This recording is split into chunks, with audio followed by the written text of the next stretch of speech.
YouTube? I'm back here today for another game review, and today we're excited to check out ZigZag, Bridge the Gaps and Win from Educational Insights. This is for 2 players, ages 6+, and it'll take you, I don't know, about 5 to 10 minutes to play. And ZigZag is a gamery version of Connect 4, where you're going to start with this plastic board right here, and you are going to be moving your pieces around the board by bridging the gap and creating little roads where your pieces will go in order to try to get 4 of them in a row. If you get 4 in a row, you win the game. It's light, simple, but is it good? Let's open it up, and I'll tell you what I think.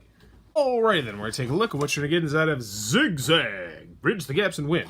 So first and foremost, we have our handy-dandy back of the box, which, hey, if you don't need the space for a rule booklet, you can put it on the back of the box and explain all the rules. I got no problem with this, and overall, it's very well done back of the box that will show you exactly how to play the game, which is a lot better than I can say about a lot of hobby games. So big thumbs up on the back of the box / rules. So in ZigZag, this is kind of like a gamery abstract version of Connect 4, where you are going to start, and this is how you're going to start the game, with all these pieces here, and you're going to try to get all of your colors connected, a la Connect 4. Your opponent is going to do the same thing. You're going to do that by placing the pieces onto the board and bridging the gaps. What am I talking about? Let's show you exactly how the game works. Now, normally I should have all these separated into the different sides, greens over here, oranges over here, but for the sake of this, I don't really need to do that. So what you're going to do is you're going to place one of your roads on the board, making sure that it is touching one of your pegs, and then you are going to be able to move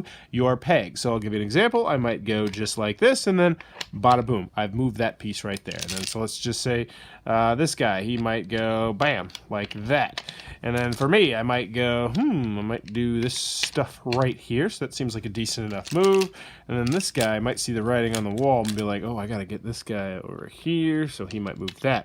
Now, where the game gets interesting is you could also make it so, boo, things go all the way over there. So as long as you have your own lengthy path, you can move your pieces along the path pretty substantially. So let's just say that I put, let's say this guy was right here or something like that, and I put the next piece right here. Well, then I could go bloom, bloom, and I could move that. And right now I'd have 2 in a row right there. But anywho, you're going to continue to do this until you have 4 in a row. Once you get 4 in a row, you will be the winner of the game. And that, in a nutshell, is how you're going to play ZigZag. Alright then, ZigZag from Educational Insights. What are my final thoughts? Let's go over the pros, let's go over the cons. First, on the con side, game's not going to be for everybody for a variety of different reasons.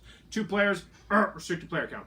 Also, if you're not a fan of abstract strategy games, this one will not be for you. It is 110% abstract strategy. There's no theme whatsoever. And another comment I have with this game is that it can get pretty stale. It's just, I think one of the main reasons is that the board always starts the same way. And this game reminds me a lot of Connect 4, yet I still feel like I like Connect 4 a little bit better. Now, I think this is a better game than Connect 4, and maybe it's just the nostalgia kicking in here, because I actually did get a chance to play Connect 4, I think like 7 games of it this week in a tournament with one of the kids in my class. But I still like that game better, despite the fact I think this is a better game. Also, skill level wise, you have to be on a relatively even skill level, which is the case with a lot of abstract strategy games, because there's no luck in this game. You make every single choice, and the choices you make, you have to deal with those consequences, and if you're better than someone at this game, you're going to win consistently at this game, which is what it is. I mean, really, it's a fancy gamery version of Connect 4, and that's all you need to know about it. Moving on to the pros, I think it's a good game. I think it is a good, fancy version of Connect 4, and I enjoy ZigZag. Am I keeping ZigZag? No. And I'll put it like this. I actually do have a copy of Connect 4 that I play with my son. This, I don't think I will. And the main reason why is, I don't know how to explain it. I feel like with this game, I can see everything. I can see everything, and my son is never going to sneak a win he's never going to win this game playing against me unless I let him win the game. It's just, I can see all the moves and I can see what he's trying to do. Whereas with Connect 4, that's not always the case. Every once in a while, a kid will sneak by me and get the win because they'll be like, I wasn't even paying attention to what you're doing over here. And this game just didn't have that as much. And I think part of it boils down to the fact that your pieces start in the exact same spot. Now, I'm sure that's a balancing thing, and you have to do it like that.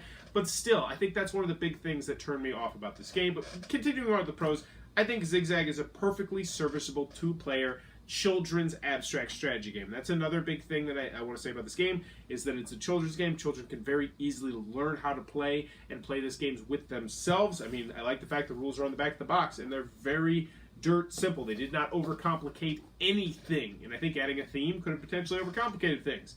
So in the end, ZigZag, it's simple. Is it great? No. Is it bad? No. Is it okay to good? Yes. And that's firmly where I put it. I would still rather play probably a plethora of other abstract strategy games over this game, but it's still an okay to good game. And I want you to take all that I'm saying with a grain of salt, because if you've not watched my channel, I do want to remind you that abstract strategy games are my least favorite genre of game. So this game, I was expecting to really, really not like it at all, and the fact that I did tells me a good deal about the game. So in the end, ZigZag, I'm not keeping it. I'm going to put it up with the rest of the games that I give to kids on their birthdays and when they have really great days at school. So not worth keeping in my collection. But hey, if you can find it on the dirt cheap and you think your kid might enjoy the game, it's probably worth a flyer. If you enjoyed this review, please be sure to click on that subscribe button down below in the comments below. Let me know. Oh, I almost forgot to mention, another pro with this game is the components. These components, they are rock solid. Like, I feel like I could kill somebody with these components. They are very thick, very sturdy. A home invader comes to my house, I feel like I could whack the living hell out of them with this board. So, if you're looking for a game to kill a home invader with, you maybe consider this one. In the comments below, let me know. Somebody breaks into your house, you're downstairs, you got to grab one game to try and take them out with. What's the game? That's a good question. For me personally, I would say my Settlers Catan, because I have like this big, thick wooden box, but I don't know if that box would hold up. I feel like that box might break apart as I swung and hit him with it. So man, that is a really good question. I used to have Limbo, which I reviewed a couple months ago, which was actually just you smashing your face in a block. So those would have been like two thick wooden blocks that you could have kind of, you know, just bam, hit somebody with. I'm looking all around my room and I'm trying to figure out what I would really want to take a robber or a home invader on with which one of these games. And this is a difficult question. I'm sure you guys are going to have better answers than me. I either want something really hard or really stabby. Really hard or really stabby. I don't know. I guess I'm going to go with this this big wooden Settlers of Catan box I have going on over here. Actually, yeah. So there you go. I'm going to grab my my custom Settlers of Catan box, and hopefully it does not break apart as I smash it against his head. What game are you taking out a home invader with? Let me know in the comments below, and as always, thanks for your time, YouTube.